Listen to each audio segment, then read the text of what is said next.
Dua orang anak muda berangkat ke perapat, nengok. Yang satu bercakap, sama nengok Danau Toba. Ini biarpun kayak gini capeknya jalan ke perapat, tapi nengok Danau Toba terbalas capek awak ya kan. Hilanglah capek itu kata yang satu. Yang satu nggak berpikir, Ma'rifah Allah Ta'ala, subhanallah. Kuasa Allah menjadikan Danau Toba kayak gini. Tengoklah. Sehingga kita pun nggak kekurangan listrik dari Danau Toba ya, air. Nah, menghasilkan ma'rifah, ma'rifah mengenal Allah Ta'ala itu lebih baik daripada 70 tahun ibadah. Dengan katanya dia bersyukur lah. Bukan. Setiap apa kita lihat, apa kita dengar, kita ucapkan, lihatlah makrifah Allah Ta'ala, siapa yang jadikan itu semua? Gitu. Itu lebih baik daripada 70 tahun ibadah. Sesaat aja. Kadang-kadang depan kita pun tidak menghasilkan makrifah, di depan kita padahal.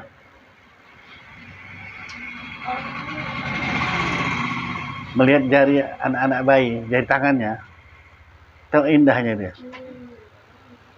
Saat kalian itu nggak marifah. Yang kita tengok yang menjadikan jari tangan ini, ya. Si Hana itu. Siapa yang menciptakannya itu, yang menjadikannya itu? Tahu, subhanallah. Masih contoh ya. Kenapa?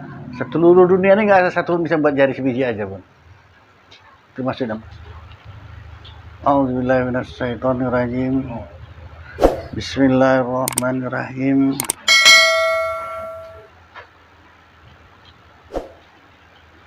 Pengajaran yang ke-43. Berkata segala ulama radhiyallahu anhum bahwasanya akal itu ada lebih dan ada kurang. Nggak sama semua manusia nih ya, ada lebih ada kurang. Seperti firman Allah Ta'ala, fa'tabiru ya ulil absar, yakni ambil ibarat olehmu hai segala yang mempunyai akal. Ya, ambil ibarat, ambil banding di sana. Kata Ibnu Abbas, bermula kepala akal itu 3 perkara.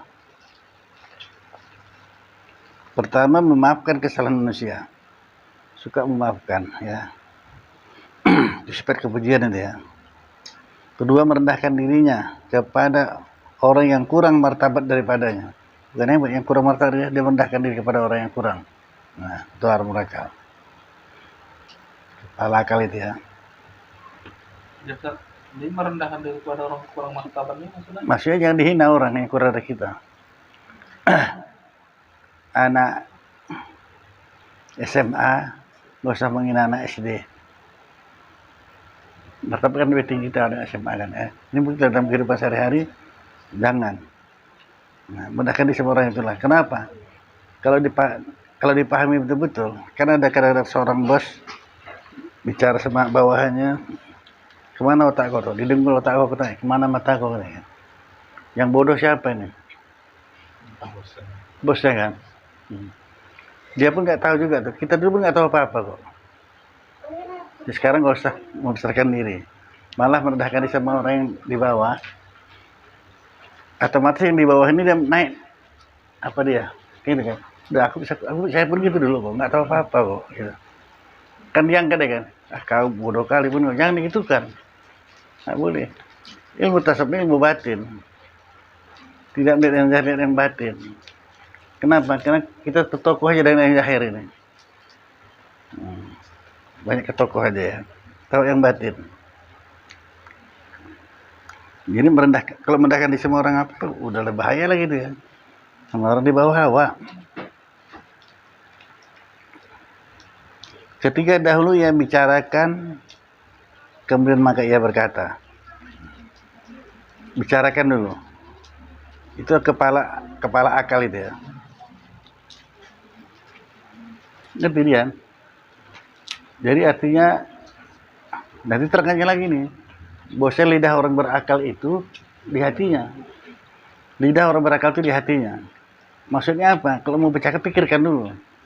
Kita ini makin banyak kali salah karena nggak mikir, asal nyeplos saja. Nah, nggak boleh, pikir dulu. Insya Allah kalau kita selalu berpikir, banyak kali kita nggak jadi cakap. Banyak kali nggak jadi cakap. Dalam perjalanan kemarin bersama si Damri kan, ada aja mau dicakapkan, tapi pikir nggak ada gunanya, nggak usah. bisa jadi perbuatan sia-sia. Sia-sia lah. Tapi kalau ada gunanya silakan aja. Kalau nggak usah aja biar ya. Nggak ada gunanya itu. Kita ini mesti berhitung. Apa di saat-saat sekarang, mati itu kan di depan. Ya Pak Anapi. Bukan di belakang kan. Kalau gitu kalau udah tahu lah kita mati di depan, kapan saja, di mana saja, persiapkan untuk mati. Itulah dikatakan Rasul sama sahabat ketika sahabat bertanya, ya Rasulullah kapan hari kiamat? Apa yang sudah kau siap untuk hari kiamat sebenarnya? Apa? Terserah mau. Sudah. Jadi tanya sahabat, ya Rasulullah kapan hari kiamat? Jawab Nabi, apa udah kau siap untuk hari kiamat? Nah kita bersama, mati pasti kan? Kenapa nggak kita bilang, apa udah disiapkan untuk mati? Kalau kita ingat ke sana, jangan kan, ini di Berani hujan lebat, sini nggak hujan ya kan. Ada kan hujan lebat pun kenapa rupanya? Kalau ingat mati. Ini kan gara-gara nggak ingat mati, kita enteng aja sama agama nih. Kalau ingat mati, oh ini bekal aku terakhir. Selalu bilang sama diri, ini terakhir kau ngaji, bikin matilah kau. Nah, gitu. Kalau paham kita mati di depan. Karena tentu kita persiapkan bekal kita untuk mati kan.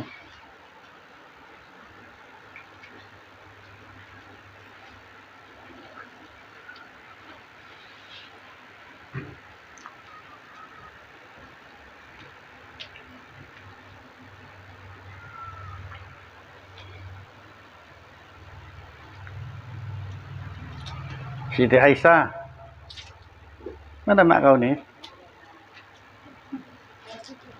Mana mak kau? Kau dipanggil nggak nyat? Udah kita aja. Nah ini om Pak Anir kok Melayu itu pompanya ditegur salah nggak salah, yang nggak dengar. Tadi kami keluar dari rumah banjir, kedinginan kakinya, dingin kali kaki nih, dingin. Padahal kakaknya baru meninggal.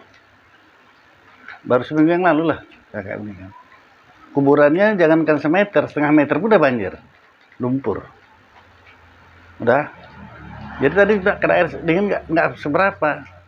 Itu yang meninggal tuh mana? Dibenamkan. Bukan kedinginan lagi ya.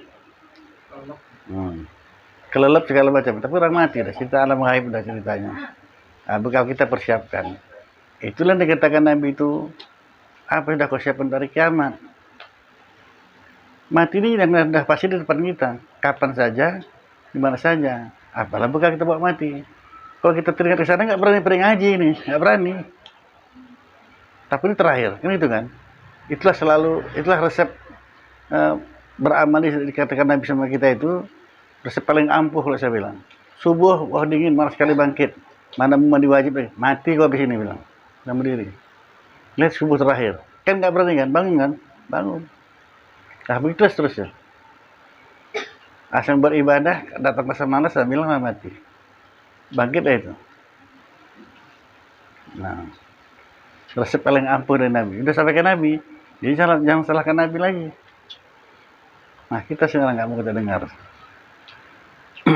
Akal ini lebih kurang. Ada yang pintar, ada yang enggak ya. Sama. Tapi jangan pernah merendahkan diri kepada orang kurang martabat, rendahkan. Udah segitu akhirnya mau diapain ya. Capek pada ngajarinya. Tapi lo dengan dibandali, seperti ngaji ini juga, dengan dibandali. Saya bilang 90% murid saya itu yang ngaji sama saya ini, nggak pandai baca kitab kok. Sekarang, karena dibandali ngaji aja. Bisa baca kitab kan? Bisa, bahkan ngajar lagi ya. Betul nggak nih Pak Anaknya? Renung masing-masing. Karena saya dulu pun gitu. Diam itu. Nggak pegang kitab, kalian pegang kitab. Saya paksa kalian pegang kitab semuanya. Saya pegang kitab, nggak ada, beli, kasih. Ya. Supaya cepat pandai. Kalau saya dulu nggak pakai kitab, orang nggak ada kitab ya. Tanya kawan sebelah lah. Kok nggak pakai kitab kemana sih? Nggak ada bang. Nggak pandai baca saya. Oh iya. Nah dia kasih ilmunya gini. Kapan pula kau pandai baca kalau nggak ada kitabnya gitu? Saya nggak pandai baca, makanya saya nggak perlu kitab ya. Kapan kau pandai baca kalau kau nggak ada kitabnya deh? Masuk di akal saya kan. Udah. Gimana? Udah kau dengar aja, simak aja nih. Di tangan saya ini saya nggak mau ceritakan, inilah dasarnya. Sampai mana maknanya? Nanti ini ya. Dan demikian lagi itu sana kan. Nah, ini kan nomor Quran. Situ aja letak situ, Pak.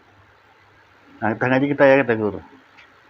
Dan demikian lagi. Oh, artinya ini bacaan dan di mana? Huruf dal, tambah alif, ada nun dan ini kan. Situ saya merangkaknya dulu. Nggak pada baca. Cuman kesungguhan kita itu maka kita Nabi menjada wajada berasa sungguh-sungguh dapat. Kesungguhan itu pengen baca, pengen cepat baca. Baca aja menjadilah dulu pikirkan. Saya baca kitab ini seketika. Bisanya baca kitab Jawa ini. Udah belajar kayak gitu, pengen nggak saya pinjamlah kitab orang. Apa pinjamlah kitab Allah? Kitab pas kuat kau lah. Aku belajar kok ya, belajar baca kitab. Tolong ajari aku. Tunggu ntar ya, aku lagi ada kerja nih. Tunggulah dia. Saya bacalah kitab tuh. Bismillahirrahmanirrahim. Dari kecil udah tahu kita tulisannya ya kan. Ini Bismillahirrahmanirrahim. Tahu-tahu saya baca, bisa saya baca. Ya, pulang saya. Langsung aja nih, enggak. Sampai hatam saya baca itu. Kitab Syurus Salikin, enggak itu. Itu. Jadi Ustaz, izin bahasa ya. Dibilang buta huruf yang buta huruf. Tapi seketika aja Allah bisa. Nah, makanya tidak ada yang mustahil sama Allah Ta'ala. Ingat, innallaha ala kulli syai'in qadir. Allah Ta'ala kuasa atas setiap sesuatu. Selain Allah Ta'ala suatu semuanya. Kuasa Allah bikin itu. Nah, baca. Tapi baca aja, apa artinya, apa makna nggak ada peduli situ, baca aja. Jadilah itu dulu kan, baru belajar balik. Dengan pedoman itulah maka saya terapkan ke beberapa itu baca pakai kitab. Dulu saya nggak pakai kitab, lama itu. Udah, barulah. Itu pun nggak langsung beli kitab, fotokopi.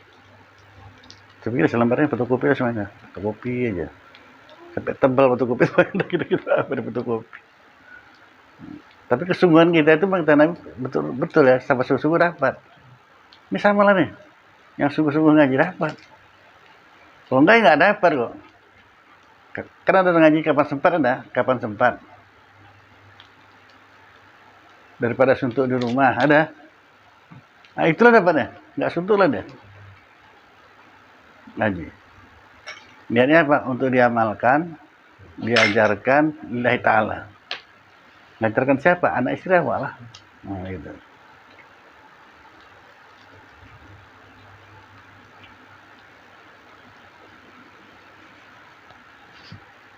Sudah lepas lah dia. Anak istri nggak bisa nuntut lagi. Kalau kita apa nuntut nanti istri. Inilah suamiku ya Allah, dia tak diajarinya aku.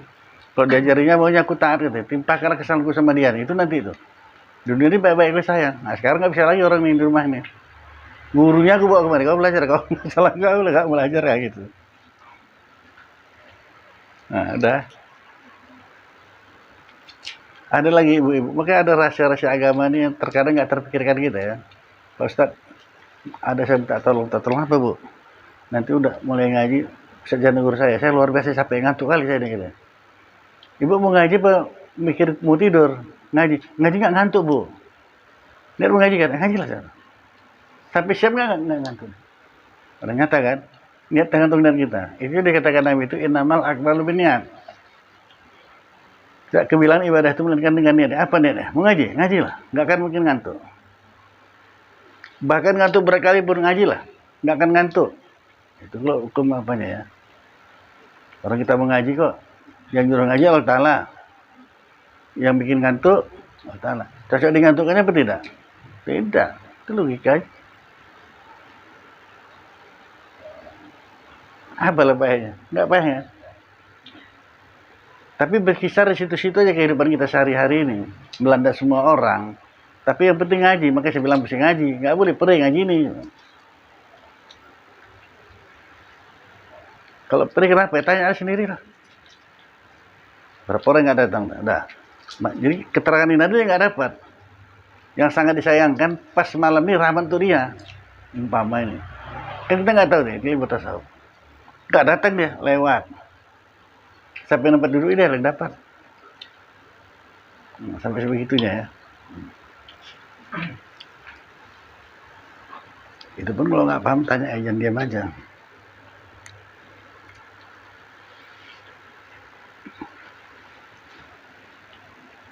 Ketika tadi dahulu ia bicarakan, kemudian maka ia berkatalah ia. Itulah kepala akal itu. Dibicarakan dulu maksudnya tanya hati dulu, baru bicara. Ada untungnya cakap, kalau enggak. Rugi kita. Sampai cakap pun kita mesti pakai perhitungan. Enggak terjadi aja ya. Kosong aja, sia-sia kan. Dan kepala bebal itu pun 3 perkara. Kepala bebal. Ya sampai satu kita kena kepala bebal, kepala paling bodoh manusia itu 3 gitu. Pertama, membesarkan dirinya. Itulah kepala bebal tuh. Itu bisa termasuk izin, itu bisa termasuk sombong. Sombong lah. Mana ada hak kita untuk sombong. Makanya dibilang kepala bebal, kepala paling bodoh manusia, membesarkan diri. Mana ada apa-apanya kita ini sih.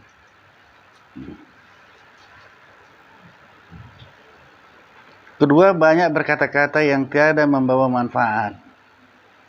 Itu orang bodoh. Banyak berkata-kata yang tiada membawa manfaat. Ya. Kadang-kadang kalau nggak diungkapkan nggak sadar juga ya. Siapa yang paling banyak sia-sia, banyak bercakap sia-sia aja. Semalaman, kadang dari sampai pagi sampai subuh baru berhenti. Siapa itu? Hah? Orang yang duduk di warung kopi. Masih belum lagi tuh, orang main terup.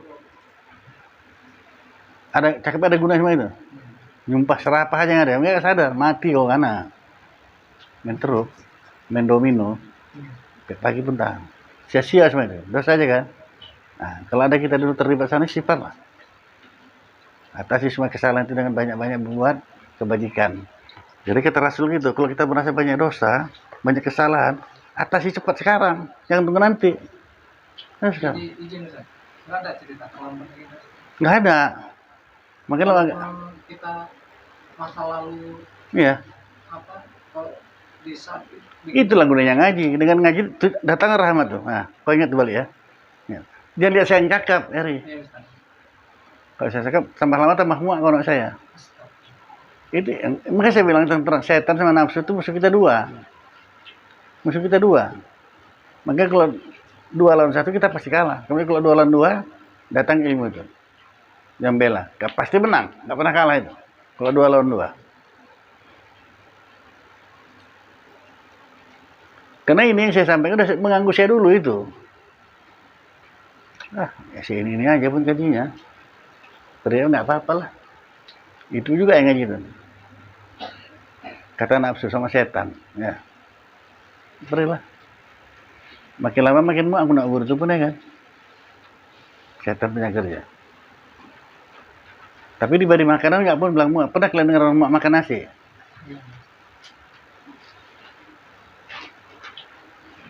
Itu aja pun makan nasi. Nggak ada bilang itu kan.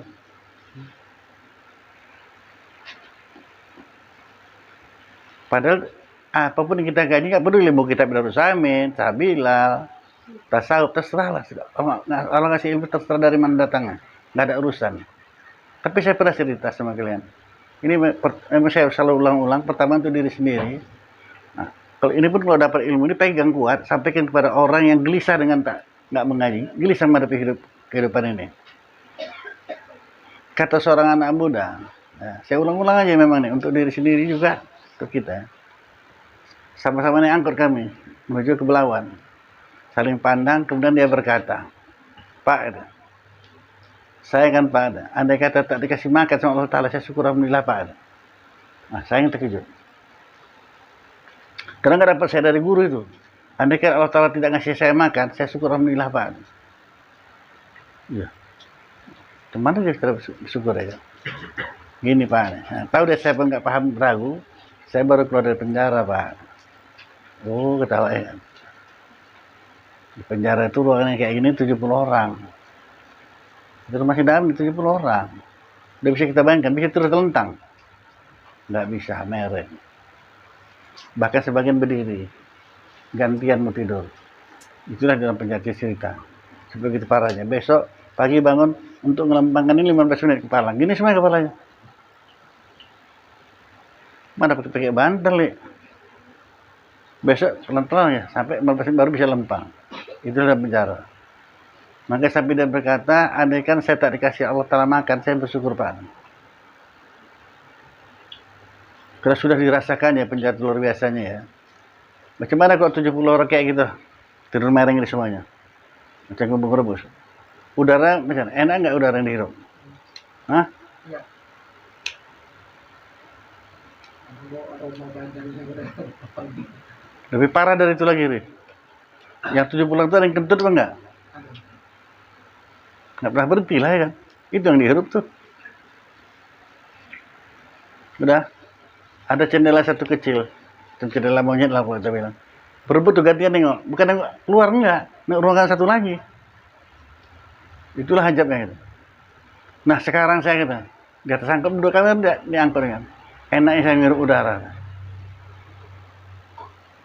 Dalam penjara itu orang yang begal yang 70 orang itu orang-orang jahat orang baik-baik.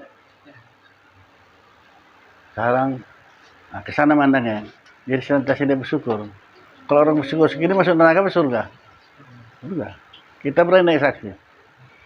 Aduh, kawannya tinggal kita bisa milih kawan ya kan. Kemana? Dimana kita mau duduk? Milih semua. Udara begitulah enaknya.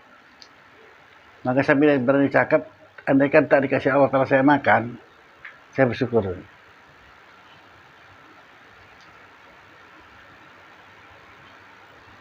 Karena luar biasa dari Allah Ta'ala ini. Kita modal kita sedikit kali sebenarnya. Mau aja ngaji lah udah. Segala keperluan kau butuh kasih kita Allah Ta'ala. Kok nggak mau ngaji sih bodoh kan ya kan? Segala kebutuhan kau sediakan Allah Ta'ala. Karena dia maha kaya. Bukan kaya Allah Ta'ala itu. Maha kaya. Maha kuasa. Maha menentukan. Maha melihat. Semuanya maha sama Allah Ta'ala. Dekat yang punya. Macam mana cara ketemu? Ngaji lah. Karena nyuruh ngaji dia kan. Nah, kita pun kalau punya anak, disuruh apa pun tak pernah mau. Suruhnya apa nantilah. Coba anda kira-kira. Anda kata dia minta uang jajan apa, kok kasih nggak, Ri? Enggak ya. Tapi kalau dia patuh terus, apa pun dikerjainnya? Nah, gak usah minta pun dikasih. Apalagi Allah Ta'ala. Ini kita ngaji ini termasuk di golongan orang yang menolong agama Allah Ta'ala. Nah, kalau orang yang menolong agama Allah Ta'ala, apa janji Allah Ta'ala? Apa? Intan surlah yang surkum. Merasa menolong agama Allah Ta'ala, Allah pasti tolong dia. Perlu khawatir kalau lagi ngadepin tanggal 29 nya?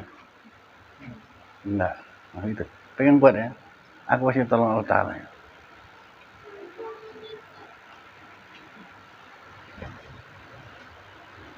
Karena kita masing-masing punya masalah. Kita ambil perbanding. Pak Tabir Yaulil Absar ambil perbanding lah. Orang yang bermata hati pasti berbanding. Kita punya masalah semuanya ini. Tapi masalah yang sampai sama kita, orang yang mengatur kita yang maha mengetahui. Pas semuanya kan, nggak ada yang salah kan? Pas.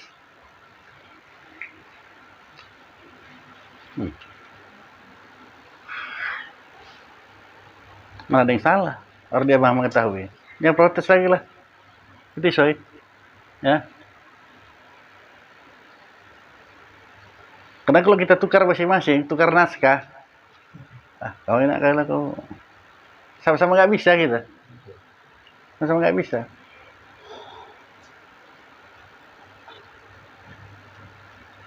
Dia lain bisa ngadapi Syarna nih, si Daam nih. Tukar nggak sanggup kita ngadapinya. Nah, Syarna pun gitu.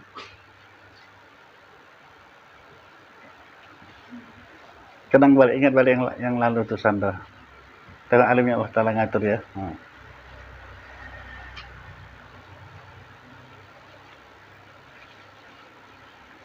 Istri kau ikut nggak nih? Istri kau ikut?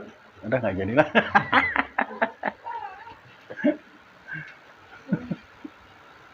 Nanti takut saya besar kupingnya enggak. Kalau dari kena ngatur kita orang alim kayak kalau ngaji udah diam aja lah.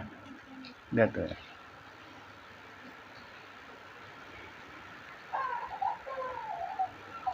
Allah maha mengetahui. Itu makanya jodoh-jodoh itu pas itu. Makanya saya bilang kalau tukar naskah kita sama si Daam nggak jalan.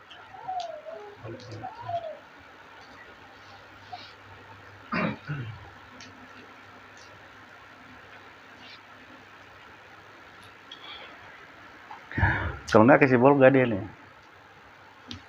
Tapi kata Syara jangan Bang. Kenapa? Abang biar di HP ngaku aja lah. Soalnya enak kau dengarnya nggak?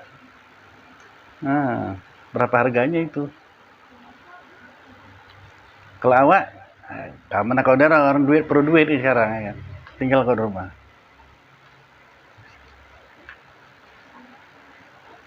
Itulah enaknya. Tambah ngaji. Makanya kalau 2 lawan 2 kita pasti menang, nggak pernah kalah. Kalau 2 lawan 1 kita kalah aja.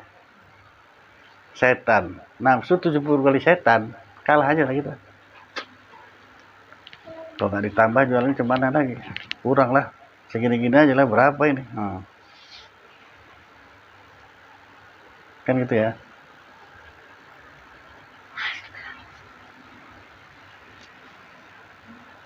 Jadi kepala akal itu 3. Kepala bebal pun 3 juga. Orang bodoh ya. Membesarkan dirinya, banyak berkata-kata tidak bermanfaat.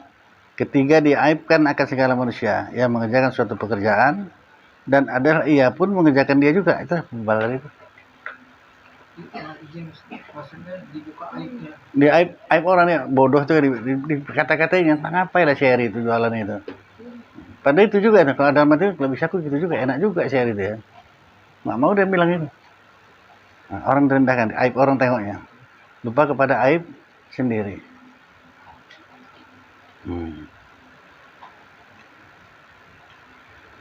Dan perhiasan laki-laki itu pun 3 perkara. Ini rumus-rumusnya ini. Perhiasan laki-laki itu 3 perkara. Pertama, berilmu serta tiada lemah pada segala hukum. Ya, ilmu. Kedua, memurahkan hartanya akan segala manusia dengan tiada dibangkitkan akan dia. Ketiga, sangatlah usaha pada segala barang pekerjaan yang kebajikan, serta tiada ia menuntut dunia. Ya, itulah dia perhiasan laki-laki itu 3 perkara. Pertama berilmu, ya. Kedua pemurah. Ya. Nah, bisa mana bisa pemurah kalau nggak kerja pun ya, makanya kerjalah ya. Sangat diusahakannya segala barang pekerjaan yang kebajikan. Kalau ada depan kita satu kebajikan, segerakan, jangan tunda lama. Kembali masalah yang kepada mati tadi. Kalau ada kesempatan, lakukanlah itu. Jangan tunda-tunda ya. Berhutang aja pun kita tunda, berubah pikiran awak. Berhutang hukumnya wajib kan. Jadi berhutang itu ibadah. Bahkan bukan ibadah sunat, ibadah wajib. Tanggal gajian nanti kan aku bayar ketawa. Nah, pas gajian udah, besok aja lah. Capek kali nari. Itu coba setan teman nafsu. Besok, banyak kali keperluan lagi. Kalau kita mau bayar utang, keperluan itu muncul. Ini perlu ini. Udah nggak apa-apa, nanti bilang aja lah dia bulan depan aja lah ya. Padahal kalau namanya kebajikan segerakan, jadi tunda.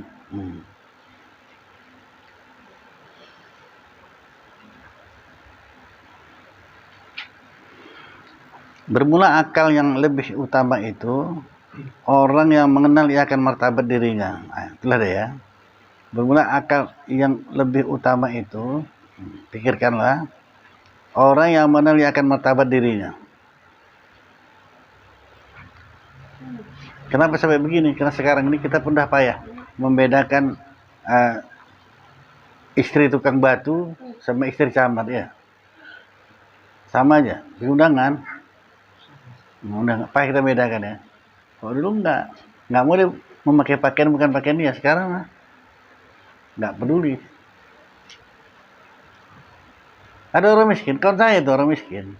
Tapi banyak kali gelangnya, rantainya, kerabu, metasi semua. Penampilan casing luar biasa. Jadi gara-gara pakaian yang kita mencolok, dikejar orang lah. Kok sekarang kan bilang begal perampok, dirampok. Dikejar sama dia, bukan kejar mau apa, dikejar rantai dirampok. Kejar. Sampai udah mau sampai hampir binti, belok ke kiri ya, masuk kiri, jalan buntu ke sawah-sawah itu. Nggak usah lari kau katanya. Aku bukan menangkap kau, bilang yang kau ambil itu metasi, kata aku ya, ambil sama kau katanya. Kan bilang itu aja. Jadi itu istri nggak mau pakai lagi itu lagi. Nokoi diri sendiri kan. Itu kan orang nokoi diri sendiri kan. Itulah nggak berakal. Seperti ada orang jam, dicepatkannya. sebenarnya baru jam 8, udah jam 8.15. Supaya apa? Supaya nggak telat kerja. Kan udah tahu juga jam dicepati kan. Anak-anak pun udah paham semua di rumah itu. Ini jam dicepati bapak ini. Supaya cepat bangun. Anak-anak pun tahu. Nokoh diri sendiri kan. Jam berapa udah tuh? Jam 8. Ah, belum itu. Orang cepatnya. Nokoh diri sendiri kan. Kalau kita sudah membiasakan menokohi diri sendiri, kalau nokohi orang ya enteng lah jadinya. Ya. Situ apanya, efek sampingnya. Bukan ada efek sampingnya, jangan. Biasakan jujur aja lah. Yang benar aja lah. Jangan nokoh.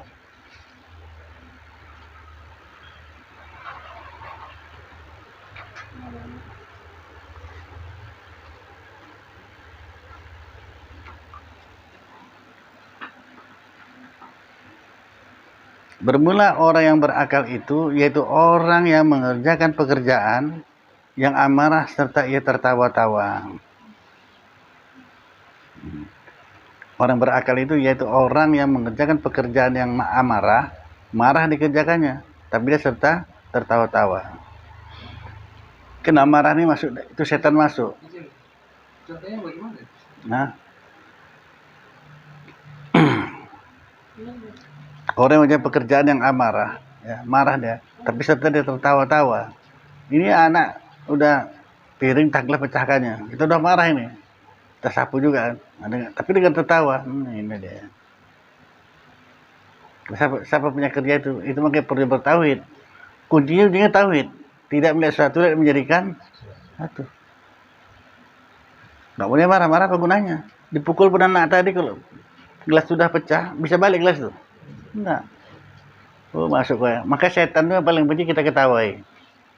Itulah setan paling benci. Kita ketawai dia. Kalau kita ikuti ya senang aja.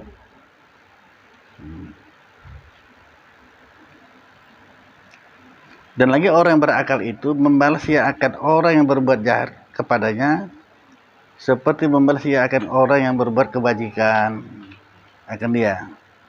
Supaya sejahteralah ia daripada kejahatan orang yang berbuat jahat akan dia. Payah juga mahamkannya, tapi ada yang paham dikerjakannya. Membalas ia akan orang yang mengejar kejahatan dengan kebajikan. Selama ini nggak diikutinya nafsunya. Biasa rubah-rubah bersebelah-sebelahan. Nanti nyapu sana sampai ke Hawa. Nah, suka gitu. Nyiram halaman pakai air paret. Kan najis itu kan. Dengki kali lah pokoknya. Sampai kaji kemari. Ini saya bilang, ini kalau nggak kita amalkan kita rugi. Nggak ada kita buktinya. Nah, minta sama Allah Ta'ala. Dikasih Allah Ta'ala ya rezeki lebih. Belanja dia ke pajak, dibuat dia 2 tempat. Sehingga hanya orang yang dikasih sama dia itu. Assalamualaikum. Nah, ini bu, ada rezeki bu. Sapinya udah 2-2-nya. Terkejut yang menerima ini. Ya, baik kali rupanya orang. Aku buat jahat aja sama dia. Ternyata dia baik. Sejak itu baiklah dia terus hubungan. Kita selalu ikut nafsu, itu setan tadi. Oh, kalau bisa kita, aku lebih bisa. Gimana jadinya? Nah, berantem. Kalau yang menyiram air paret itu, kita udah ngasih tahu, udah bolak-balik kita kasih tahu. Dia menyiram ke halaman kita juga. Kita apa ini kalau najis. Mana pula? Buat baik sama dia, itu tadi ini. Kemana kok tadi? Buat baik sama dia. Dibalasnya orang buat jahat dengan kebajikan. Dibalasnya dengan kebaikan. Bukan dibalas gitu. Dan kebalikannya pula. Oh, kau air paret. Aku bisa juga. Apa parah. Dia nyiram air paret sama kita balas supaya lebih pedih lagi kan. Subsidi kita timba. Apa jadinya? Nah.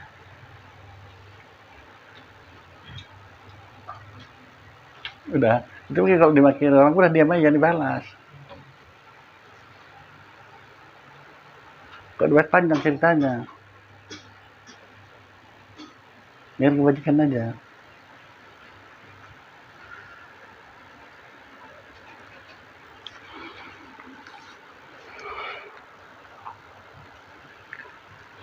Ketahu kama, kata ahli hikmah ya.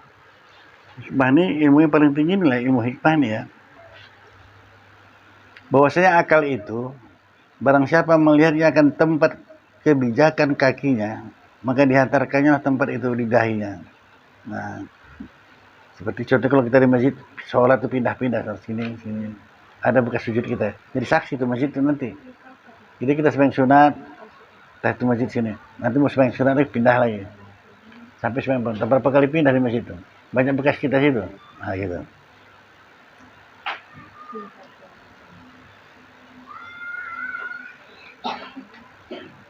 Pengajaran yang ke-44. Berkata ulama radhiyallahu anhum, hai anak Adam, perlahan-lahankan olehmu segala pekerjaan kamu dan perkataanmu, dan jangan engkau tuh mamang akan dia, ya. Gopo-gopo maksud mamang dia. Karena yang perlahan-lahan itu daripada Allah Ta'ala, dan mamang itu daripada setan. Buru-buru itu dari setan dia. Seperti sabda Nabi SAW, jika ditilik manusia kepada perangai perlahan-lahan, saya tiadalah melihat mereka itu daripada orang yang dijadikan Allah Ta'ala terlebih baik daripadanya. Dan kalau tilik pula kepada mereka daripada perangai yang mamang tadi, yang buru-buru, maka tiadalah diperoleh mereka itu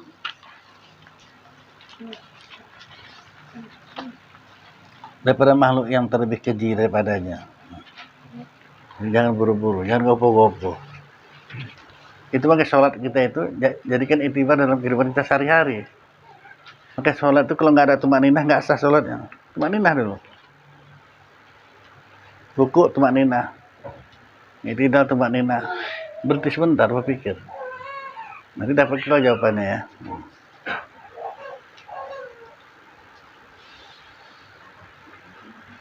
Kata hukama, barang siapa ada pada 3 perkara, maka itulah orang yang sempurna akal. Jadi barang siapa yang ada 3 perkara pada dirinya, itu orang yang sempurna akalnya. Pertama, benar serta dengan tulus ikhlas pada berbuat ibadah akan Allah Ta'ala. Itu satu ya. Itu yang sempurna akal. Benar serta dengan tulus ikhlas pada berbuat ibadah akan Allah Ta'ala. Apapun ibadah yang mau kita lakukan.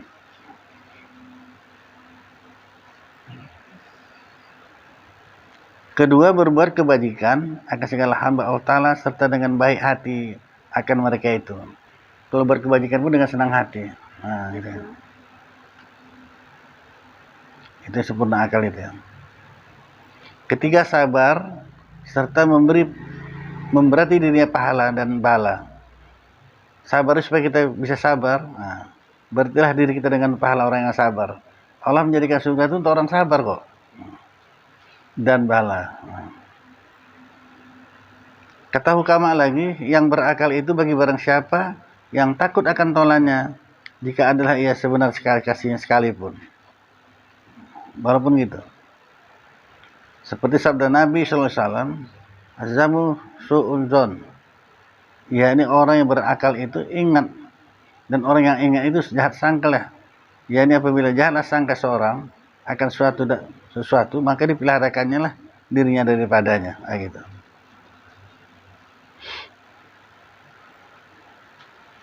Kata baginda Umar radhiyallahu anhu, jauh olehmu daripada setrum dan ingat engkau daripada tolanmu. Ingat-ingatlah tolanmu ya.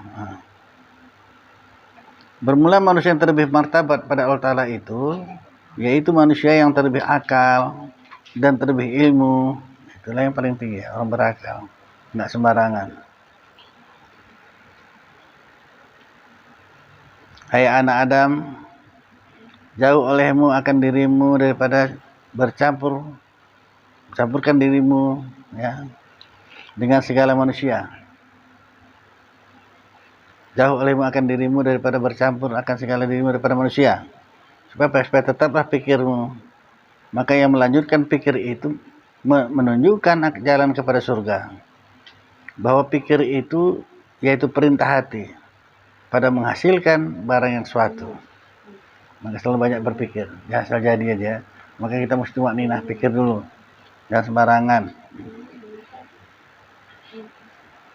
Bermula pikir itu memeliharakan hati daripada karam di laut hublah, yakni lalai. Betul enggak nih? Pikir dulu.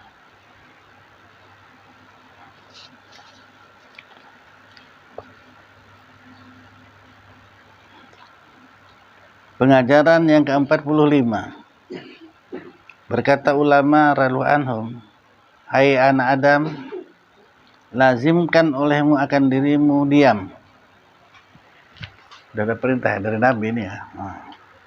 Kata ulama menyambungkan kata Nabi ini, lazimkan, biasakan ya, olehmu akan dirimu diam, supaya dinamailah akan dikau orang yang berakal. Karena orang yang berakal itu tiada berkata-kata ia melainkan dengan suatu hajat yang tak dapat tiada. Berhitung kali cakap nih ya. Kalau tak dapat tidak ya cakap kalau jangan. Atau kena suatu perkataan yang beri nasihat. Jadi yang manfaat aja cakap juga enggak ya. Itu bukan kita kalau kumur-kumur pun ngambil wudhu. Kumur-kumur itu sunat memang. Tapi kalau kita isi dengan doa, terpelihara menurut kita ya. Doa. Kumur-kumur sunat. Kumur-kumur kedua sunat juga. Tapi ada doa kita di sana, ya Allah ampunilah dosa mulutku ini. Banyak dosa mulut ini. Banyak. Kumur-kumur ketiga sunat juga hukumnya. Apalah kita minta, ya Allah keluarkan dari mulutku ini yang baik-baik aja. Jadi insya Allah nggak keluar cakap yang nggak baik ya.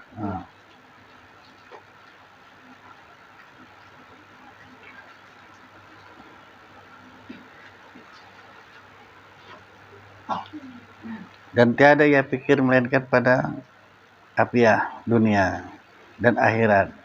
Hai orang yang berakal, ikatkan olehmu lidahmu, melainkan karena menyebutkan perkataan yang benar, atau karena melarangkan daripada pekerjaan yang sia-sia, atau karena menyebutkan suatu perkataan hikmah, atau mengucap syukur akan nikmat Allah Ta'ala. Bermula diam itu ya, perhiasan bagi segala yang akal, bagi orang yang berakal. Diam itu banyak. Kalau banyak diam, pertama kita pun gini, kalau kita banyak diam orang nggak bisa mengukur kita. Mana dalilnya? Kalau kita ingin tahu ilmu seseorang aja ada cakap. Tahulah kita ilmunya di mana. Ajak cakap, dia ajak cerita, nanti tahu kita ilmu. Oh nggak ada apa-apanya, belum seberapa ya. Tapi kalau diam kita pengen ngukurnya. Siapa dia ini? Diam dia. Ada orang tekokan pasar Jalan Paku tuh Maryland tuh.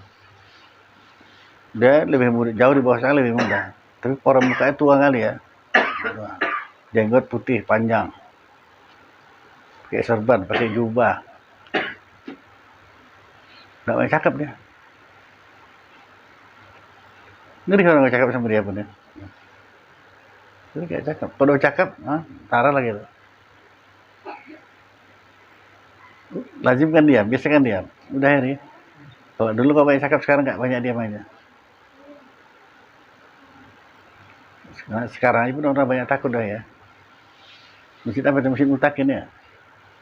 Pikir-pikir sekarang mau bicara sama saya.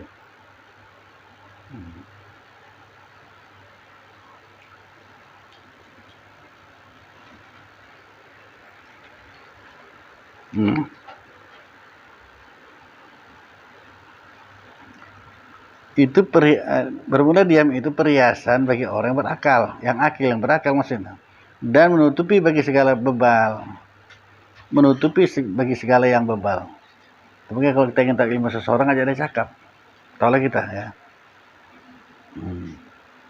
Bermula diam dirinya serta berpikir sesaat. Ini pada diri nggak tanggung-tanggung ya. Kalau kita diam diri serta berpikir sesaat aja, pada menghasilkan ma'rifah Allah Ta'ala, yaitu terlebih baik daripada berbuat ibadah 70 tahun. 70 tahun ya. Yang tiada dalamnya pikir. Kok kayak gini nggak paham juga ya. Itu bedanya. Dua orang anak muda berangkat ke perapat, nengok. Yang satu bercakap, sama nengok dong toba. Ini biarpun kayak gini capeknya jalan ke perapat, tapi nengok dong toba terbalas capek awak ya kan. Hilanglah capek itu kata yang satu. Yang satu nggak berpikir, ma'rifah Allah Ta'ala, subhanallah. Kuasa Allah menjadikan dong toba kayak gini. Tengoklah. sehingga kita pun nggak kekurangan listrik dari Danau Toba ya, air. Nah, menghasilkan ma'rifah mengenal Allah Ta'ala itu lebih baik daripada 70 tahun ibadah. Dengan katanya dia bersyukur lah. Mensyukuri. Bukan. Setiap apa kita lihat, apa kita dengar, kita ucapkan, lihatlah makrifah kepada Allah Ta'ala, siapa yang jadikan itu semua? Gitu. Itu lebih baik daripada 70 tahun ibadah. Sesaat aja. Kadang-kadang di depan kita pun tidak menghasilkan makrifah, di depan kita padahal.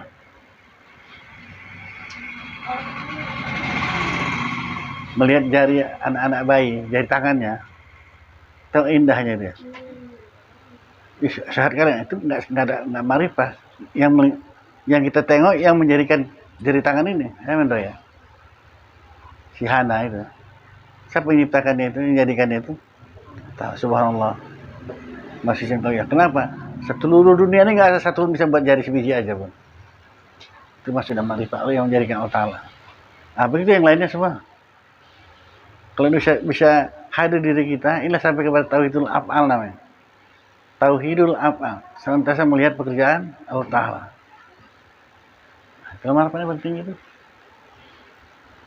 Belajarlah hikam, belajar dari Nabi, silakanlah. Terus seperti itu ya. Tidak melihat yang itu, melihat perbuatan Allah Ta'ala. Sholat pun sholat hakikat lah udah, ya. Tidak nampak dia yang sholat, tapi yang nampaknya Allah menjadikan dia sholat. Apa aja? Menjadikan dia makan, menjadikan enaknya makan. Siapa semua itu? Allah Ta'ala. Tetap hadir di hati. Itulah ma'rifah, mengenal Allah Ta'ala ya. Maka gelarnya pun tauhidul af'al. Senantiasa mengingat kepada Allah Ta'ala dalam perbuatan apapun. Gitu.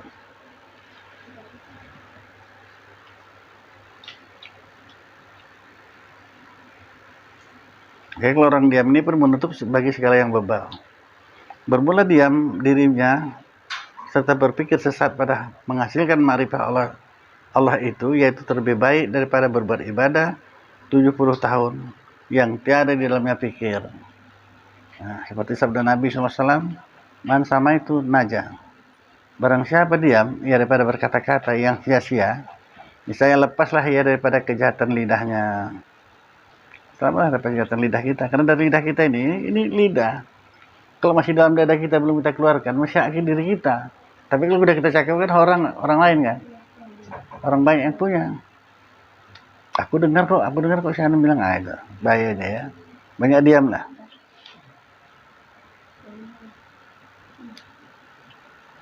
Nah, bermula lidah yang berakal itu pada hatinya. Lidah orang berakal di hatinya. Maka apabila dia hendak berkata-kata, kembali ia kepada hati, tanya dulu. Jika ada manfaat baginya, maka ia berkata. Dan jika ada perkataan itu memberi mudarat, atasnya ditahanlah lidahnya. Dan hati yang bebal itu pada lidahnya. Kebalikannya hati yang bebal. Tadi kan lidah yang berakal itu di hati. Nah, kebalikannya hati orang yang bebal itu pada lidahnya. Maka berkatalah barang yang keluarnya. Suka hatinya ngomong. Barang hati orang bebal itu di hatinya.